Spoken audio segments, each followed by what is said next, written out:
अब मैं हम सबको संबोधन के लिए बुला रहा हूं हमारे राजस्थान के पूर्व प्रदेश कांग्रेस के अध्यक्ष और पूर्व उप मुख्यमंत्री माननीय सचिन पायलट साहब को पधारें और हमें संबोधित कर रहे हैं। माननीय पायलट साहब।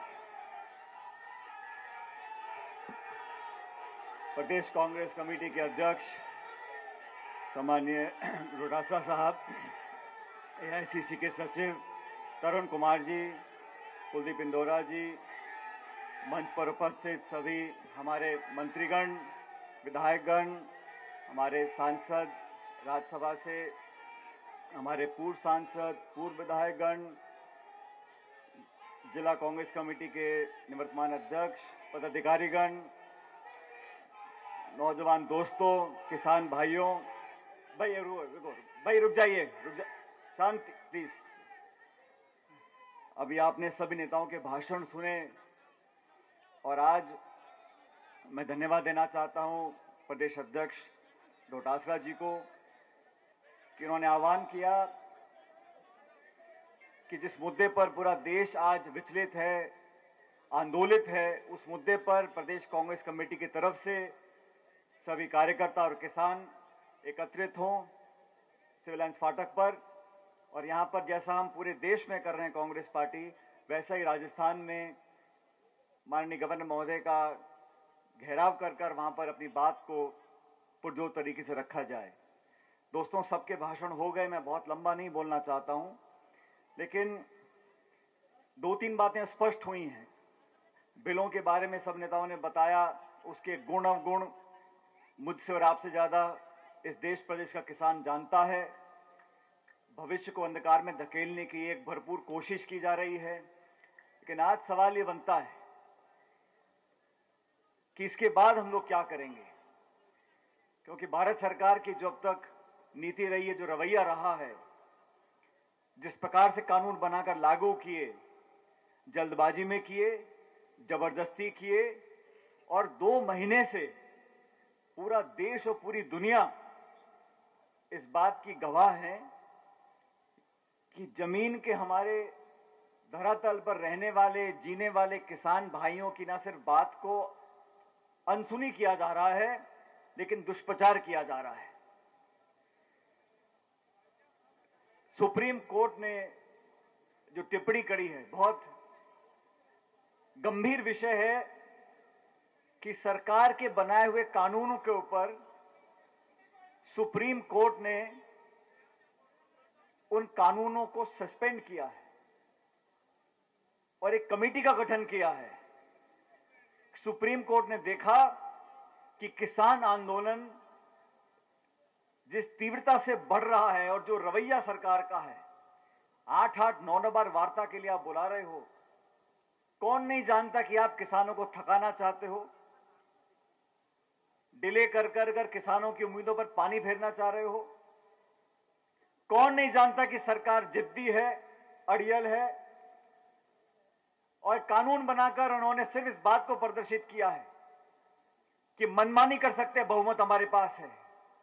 अभी नीरज जी बोल रहे थे, सदन के अंदर जिस प्रकार पास किया, कोई मतदान नहीं हुआ, सदन में धक्का देकर पास कराया, राष्ट्रपति महोदय से सिग्नेचर करवा लिए, कानून लागू हो गए हैं। अब सुप्रीम कोर्ट ने जो कमेटी बनाई है, मैं सर्वोच्च न्यायालय का पूरा सम्मान करता हूं और उन पर कोई टिप्पणी नहीं करना चाहता हूं, लेकिन मुझे कहने में कोई गुरेज नहीं है। कांग्रेस पार्टी हो या इस देश का सच्चा नागरिक हो, हम सब किसानों के साथ खड़े हैं। अगर किसान इस कमेटी को नहीं मानते तो हम किसानों की बात को मानेंगे। जो विश्वास पैदा किया है, उस अविश्वास को पूरा करने के लिए सरकार को स्वतः ही इन कानूनों को वापस लेना पड़ेगा। आज बात सिर्फ 3 कानूनों की नहीं है। जो वायुमंडल निर्मित हुआ है, जो वातावरण बनाया है देश में किसानों और किसानी को लेकर, उस पर ध्यान देना पड़ेगा। आप सबको याद है, यही बीजेपी की सरकार ने वादा किया था कि किसान की जो खपत होती है, बीज, बिजली, तेल, पानी, खाद, मेहनत, वो दाम वो तय करेंगे, 50% का मुनाफा किसान को मिले लागत के ऊपर। आज तक कहीं ऐसा नहीं किया। और जब से बीजेपी की सरकार केंद्र में बनी है, 6 साल हो गए, राज्य सरकारें बोनस दिया करती थी फसल के ऊपर, वो बोनस देने बंद कर दिए। बीमा कंपनियों को 20,000 करोड़ रुपए का फायदा हो गया। किसानों का बीमा करने वाली कंपनियों को पिछले 2 सालों में 20,000 करोड़ रुपए का मुनाफा हो गया और छोटा किसान मुआवजा पाने के लिए दर-दर भटक रहा है। नियमों को परिवर्तित करना, चंद बैंकों को, चंद लोगों को फायदा पहुंचाने के लिए जिस प्रकार ये घोर अन्याय हो रहा है, उसके विरोध में पूरा देश एकजुटता से खड़ा है। इस केंद्र की सरकार ने साथियों पहले आक्रमण किया, मध्यम वर्ग पर किया, कर्मचारियों पर किया, नौजवानों पर किया, छात्रों पर किया, लेकिन इस बार उन्होंने बहुत बड़ी गलती करी है। इस बार उन्होंने आक्रमण इस देश के अन्नदाता पर कर दिया, किसान पर कर दिया, और वो बर्दाश्त के बाहर है। कोरोना काल में लॉकडाउन हुआ पूरे देश में, सारी फैक्ट्रियां बंद, उद्योग बंद, दुकानें बंद, धंधे बंद। सिर्फ किसान ने अपनी किसानी को नहीं छोड़ा। किसानों ने अनाज पैदा किया, आज भंडार भरे हुए हैं। हम लोग ताकत से खड़े होकर दुनिया का सामना कर सकते हैं क्योंकि हमारे किसानों ने मेहनत करना नहीं छोड़ा। आज उस किसान को चेतावनी दे रहे हैं, उनको अपशब्द बोल रहे हैं, मीडिया में प्रचलन हो रहा है, अलगाववादी हैं, माओवादी हैं, नक्सलवादी हैं, आतंकवादी हैं। वो किसान जो देश का पेट पालता है, उसकी अवमानना हम कांग्रेस पार्टी बर्दाश्त करने वाले नहीं है। साथियों, पूरे देश में आज अखिल भारतीय कांग्रेस कमेटी ने राजधानियों पर कार्यक्रम रखा है। राहुल गांधी जी नेतृत्व दिल्ली में कर रहे हैं और हम सबका दायित्व बनता है। आज कोई विधानसभा लोकसभा के चुनाव नहीं है, आज मतदान नहीं हो रहा, आज चुनावी भाषण नहीं हो रहे, लेकिन एक जागरूक नागरिक होते हुए हमें अपनी जिम्मेदारी का निर्वहन करना पड़ेगा। आज इस देश की उम्मीद हम सब लोगों से है। 24 राजनीतिक दल देश में, आपस में हमारे अलग अलग विचार हो सकते हैं, लेकिन किसानों के मुद्दों पर, इन कानूनों का विरोध करने के लिए सोनिया गांधी जी, राहुल गांधी जी ने देश की 2 दर्जन पॉलिटिकल पार्टीज को इकट्ठा किया है। एनजीओ हो, किसान संगठन हो, राजनीतिक दल हो, नेता हो, सबकी धारणा यह है, लेकिन जिद पर जो सरकार अड़ी है, उस जिद का तो एक ही इलाज है।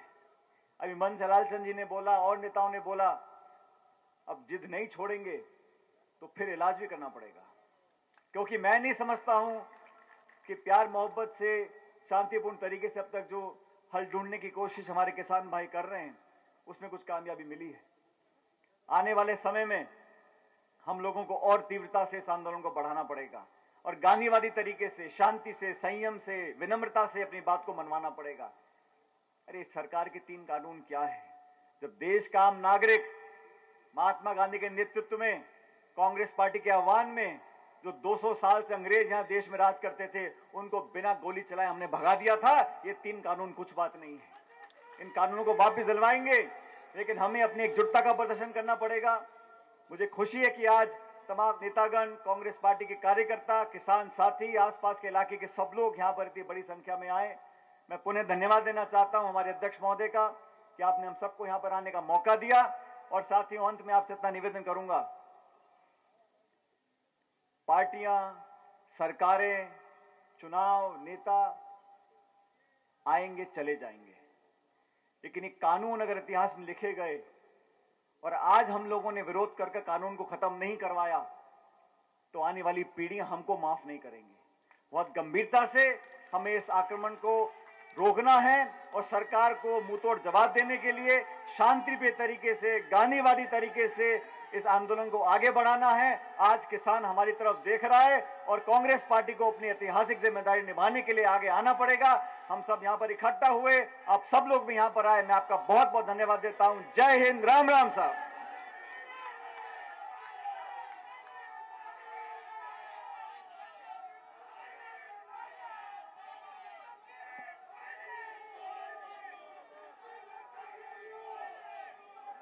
धन्यवाद पायलट साहब। हमारे बीच में कांग्रेस के विधायक माननीय राम